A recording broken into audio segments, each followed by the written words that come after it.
Well, good morning and welcome to Daily Focus, and I trust that you are anticipating a wonderful day. Certainly, God is in control. God is enough. We are complete in Him, and so today is a great day. This is not only the day that the Lord hath made, and we should rejoice in it, but this is a gift from God. It's a gift of grace. And all of us are stewards of this day. None of us have been entitled to this day. Really, none of us deserve this day. But it has, by God's grace, been entrusted to us. May we be wise stewards with it. So I hope you've had a good night's rest and that you're ready to anticipate God using you in a wonderful way for His own glory. Yesterday, we looked at the first part of Proverbs chapter 6, and the word surety, if you remember, is just simply taking responsibility for someone else. If you take responsibility for someone's loan as a co-signer, you are surety for that loan. And sometimes we take on responsibilities, as we said, that are really not ours, and somehow we own things that are really someone else's to own. We should encourage and advise and help where we can, the way that we can, but certainly we don't have to take responsibility and somehow feel the burden of what someone else is responsible for. And so I'll go ahead and read all 11 verses again, but yesterday we looked at don't take responsibility for someone else's irresponsibility. But today we want to go to the ant and consider her ways and be wise. So what we want to do is learn to be responsible rather than being irresponsible. So let's not be irresponsible for what we are responsible. So Proverbs chapter 6 and verse number 1 says, "My son, if thou be surety for thy friend, if thou hast stricken thy hand with a stranger, thou art snared with the words of thy mouth, thou art taken with the words of thy mouth. Do this now, my son, and deliver thyself. When thou art come into the hand of thy friend, go, humble thyself, and make sure thy friend. Give not sleep to thine eyes, nor slumber to thine eyelids. Deliver thyself as a roe from the hand of the hunter, and as a bird from the hand of the fowler. Go to the ant, thou sluggard. Consider her ways, and be wise. Which having no guide, overseer, or ruler, provideth her meat in the summer, and gathereth her food in the harvest.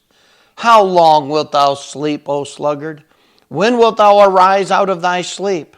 Yet a little sleep, a little slumber, a little folding of the hands to sleep, so shall thy poverty come as one that traveleth, and thy want as an armed man."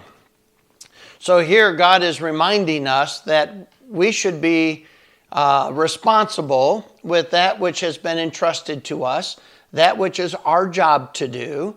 And so we have to remember, don't be irresponsible with that which you are responsible.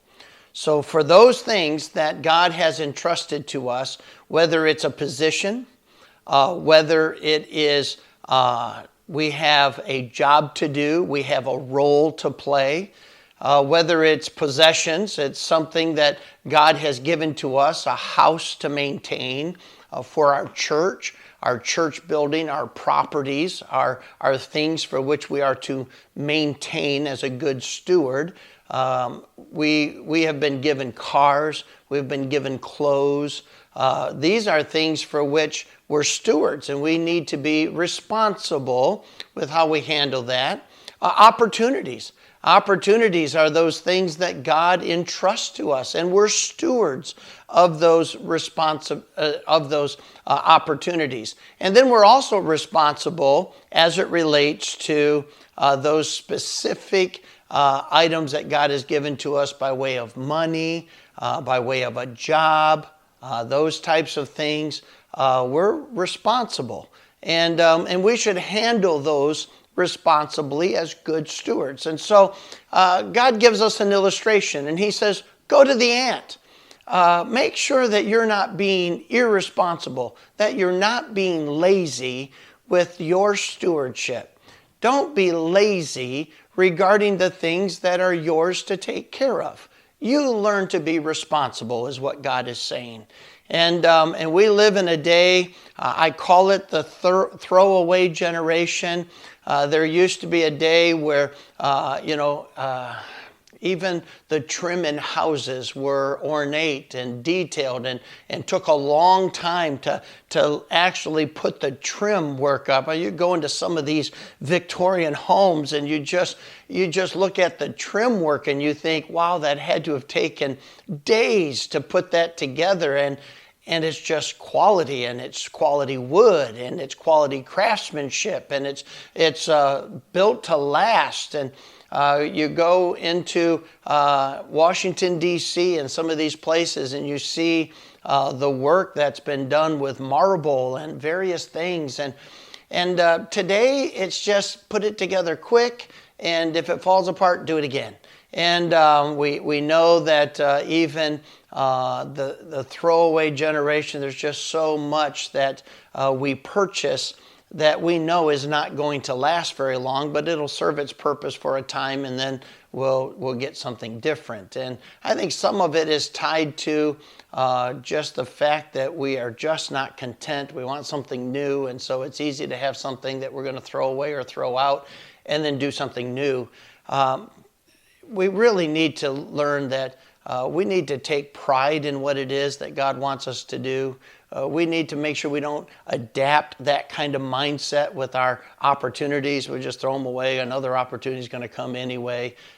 We can't do that with our jobs. I'll just do this for a little while and then I'll go on to something else. Do it with our church. I'll just attend this church for a while and see what it's like, and then I'll just do something different. God says, listen, you know what the ant does? The ant looks longer term. Proverbs 22:3 says, the prudent man foreseeth the evil and hides himself. But the simple are passed on and punished. In other words, the simple lives in the moment, and he doesn't realize that there's a price to pay down the road. And when that price comes, he's not ready for it. But the ant, he gathers his food in the summer. And he really works hard during harvest so that he has something to carry him through the winter. And I think one thing about this COVID-19 and stay home and out of work and all that, it's really been a telltale moment for people who have been able to save and prepare and for such a time as this. But those that were not ready and those that were not prepared, it's easy for them to find out, you know what, I just wasn't ready. I didn't think long term enough that something like this could actually happen. And God reminds us in the midst of being responsible that there's three things. Number one, we need to know what to do. You know, so many times people plead ignorance. Well, I didn't know. I don't know what to do. And God says, you know what? As it relates to the Christian life, we're going to give an account for our life. We're going to give an account for today. We're going to give an account as stewards. And so we need to run to the Bible and say, what does God want me to do with these things?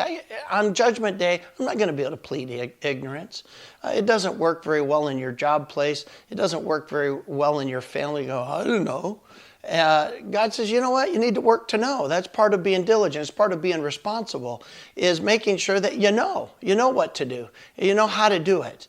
And so people should not have to tell you every move to make, and they shouldn't have to point out every weakness to work on. These are things that you should know. You should be working to know them. And then not only know what to do, but make sure that you are doing what you're supposed to do. So not only am I responsible to know, I'm responsible to do. And so it's not enough to know what to do. It's actually part of being responsible is doing it. Making sure that you're not only doing it, but you're doing it on time and that you're doing it right. But then the last thing is that we have to answer for what we do.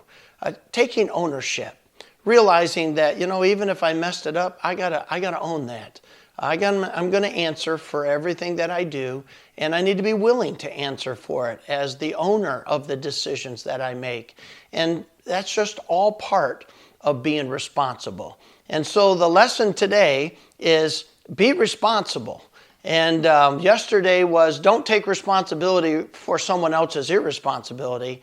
But today's lesson is don't be irresponsible for that which you are responsible. I hope you have a great day. I'll look forward to seeing you tomorrow morning at 9 o'clock.